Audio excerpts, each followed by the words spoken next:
আসসালামু আলাইকুম, সবাই কেমন আছেন? আশা করি ভালো আছেন। তো আজকে professional mobile training institute YouTube channel ও ফেসবুক পেজে আমি জিএসএম নাইম আছি আপনাদের সাথে। তো আজকে আমরা আলোচনা করব বর্ণীয় স্কিমেটিক ডায়াগ্রামের ৪র্থ পর্ব নিয়ে। তো গত পর্বে আমরা আলোচনা করেছি বর্ণীয় স্কিমেটিক ডায়াগ্রাম ৩য় পর্ব অর্থাৎ পার্ট ৩ নিয়ে। আজকে আমরা ৪র্থ পার্ট ৪ নিয়ে আলোচনা করব। তো গত পর্বে আলোচনা করেছি ডায়োড বেলো নিয়ে। আজকে যেহেতু আমাদের ৪র্থ পর্ব, তো এই ৪র্থ পর্বতে হার্ডওয়্যার সলিউশন নিয়ে আলোচনা করব। তো হার্ডওয়্যার সলিউশন কি, হার্ডওয়্যার সলিউশন দিয়ে কিভাবে কাজ করতে হয়, হার্ডওয়্যার সলিউশনের ভিতরে কি কি আছে, তো সবগুলাই আমরা দেখব। তো আমরা স্ক্রিনে দেখতে পারতেছি যে এটা হচ্ছে আমাদের হার্ডওয়্যার সলিউশন। গত পর্বে আমরা বিটম্যাপ, ডায়োড ভ্যালু, একটা ডায়াগ্রাম কিভাবে ওপেন করতে হয়, এটি তিন পার্টে করা হয়েছে। আজকে আমরা হার্ডওয়্যার সলিউশন নিয়ে আলোচনা করব। তো চলুন দেখে আসি হার্ডওয়্যার সলিউশনের ভিতরে কি আছে বা কিভাবে এটা কাজ করতে হয়। তো প্রথমে হচ্ছে আমরা হার্ডওয়্যার সলিউশনে ক্লিক করে ভিতরে ঢুকবো। তো হার্ডওয়্যার সলিউশনে ক্লিক করার পর দেখতে পারতেছেন এখানে অনেকগুলো অপশন আসছে। তো এই হার্ডওয়্যার সলিউশন ইউজ করার জন্য বা হার্ডওয়্যার সলিউশন সম্পর্কে বিস্তারিত সবকিছু জানার জন্য আমাদের সর্বপ্রথম যে কাজটি করতে হবে, তো এই হার্ডওয়্যার সলিউশনের ভিতরে যে অপশনগুলো আছে এই অপশন সম্পর্কে ভালোভাবে জানতে হবে কোন অপশন মাধ্যমে কি কাজ হয়। তো একটা একটা করে অপশন আমরা জানবো, তারপরে আমরা বিস্তারিত আলোচনা করব। যে প্রথম যে অপশনটা আছে ব্যাক ক্যাম, অর্থাৎ এখানে হার্ডওয়্যার সলিউশনে বা এই বর্ণীয় স্কিমেটিক ডায়াগ্রাম একটা কথা মাথায় রাখবেন, সবসময় সবকিছু সংক্ষেপে লেখা থাকে, পরিপূর্ণ ফুল মিনিং দেওয়া থাকে না, একটু শর্ট ভাবে লেখা থাকে, বাকিটা আপনার বুঝে নিতে হবে। তো এখানে ব্যাক ক্যাম লেখা আছে, ক্যাম অর্থাৎ ক্যামেরা, ব্যাক ক্যাম 48 এম অর্থাৎ ব্যাক ক্যামেরা 48 মেগাপিক্সেল পিডিএফ, অর্থাৎ এই যে প্রথম অপশনটা আছে আমাদের ব্যাক ক্যামেরা, অর্থাৎ ব্যাক ক্যামেরা, দ্বিতীয়টা আমাদের ব্যাক ক্যামেরা, তৃতীয়টাও ব্যাক ক্যামেরা। তো এই ফোনটার মধ্যে পোকো M3 যে মডেলটা আছে, ব্যাক ক্যামেরা একাধিক আছে, যে কারণে হচ্ছে এখানে 3টা ব্যাক ক্যামেরা দেওয়া আছে, অর্থাৎ এই ফোনে 3টা ব্যাক ক্যামেরা আছে।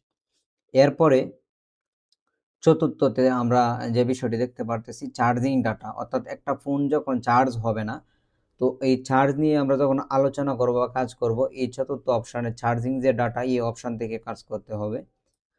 আরেকটা অপশন হচ্ছে কম্পোনেন্ট নেম, কম্প নেম, অর্থাৎ কম্প মানে কম্পোনেন্ট।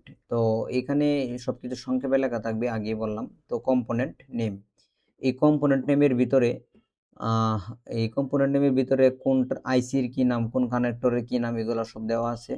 তো নেক্সট পার্টে আমরা এগুলোর বিস্তারিত নিয়ে আলোচনা করব, এগুলো ঢুকে ঢুকে দেখবো যে বিস্তারিত কি। তো এক ভিডিও দিলে ভিডিওটা অনেক বড় হয়ে যাবে, তো আজকের ভিডিওতে জাস্ট আমরা বলে দিচ্ছি কোন অপশানে কি আছে। এরপরে যে অপশনটি আছে ফিঙ্গারপ্রিন্ট, তো এখানে হচ্ছে ফিঙ্গারপ্রিন্টের অপশন। এরপরে যে অপশনটি আছে ফ্রন্ট ক্যামেরা। এরপরে যেটি আছে হ্যান্ডস ফ্রি অর্থাৎ হেডফোন জ্যাক। তো এখন বর্তমানে সব ফোনে হেডফোন জ্যাক থাকে না, অনেক ফোনে এক্সট্রাভাবে হেডফোন জ্যাক থাকে না। চার্জিং যে পোর্ট আছে পোর্টের মাধ্যমে হয়ে থাকে, ইউএসবির মাধ্যমে। এরপরে অপশন আছে আমাদের এলসিডি লাইট। এরপরে যেটা আছে এলসিডি পিডিএফ। তো এখানে একটু আমাদের ভালোভাবে বুঝতে হবে, একটা হচ্ছে এলসিডি লাইট, একটা হচ্ছে এলসিডি পিডিএফ। তো অনেক সময় ফোনে দেখা যায় গ্রাফিক্স আছে অর্থাৎ লেখা টেখা আছে কিন্তু কোনো আলো নেই, তখন এই এলসিডি লাইট অপশনে কাজ করতে হয়। অর্থাৎ যখন ফোনের মধ্যে আলো থাকে, সরি, ফোনের মধ্যে লেখা থাকে আলো থাকে না, তখন হচ্ছে আমাদের এই লাইট অপশনে কাজ করতে হয়, অর্থাৎ এটাকে লাইটিং প্রবলেম বলে লাইট অপশনে কাজ করতে হয়। আর যখন ফোনে কোনো ধরনের লেখা, কোনো ধরনের গ্রাফিক্স থাকে না, তখন এটাকে গ্রাফিক্স প্রবলেম বলে, আর এটা এলসিডি পিডিএফ দিয়ে কাজ করতে হয়। আর এরপরে যে অপশনটি আছে সেটা হচ্ছে মাইক এসপিকে ইয়ার, অর্থাৎ মাইক্রোফোন স্পিকার ইয়ার স্পিকার, অর্থাৎ সাউন্ড সংক্রান্ত যে সমস্যাগুলো আছে এই সমস্যাগুলো হচ্ছে এই অপশনের মাধ্যমে মাইক স্পিকে ইয়ার। এরপরে যে সমস্যা ইয়েটি আছে সেটি হচ্ছে নেটওয়ার্ক। তো নেটওয়ার্কে কোনো ধরনের সমস্যা হলে 2G 3G বা ডাটা যে কোনো ধরনের সমস্যা হলে আমরা নেটওয়ার্ক এই অপশানে কাজ করব।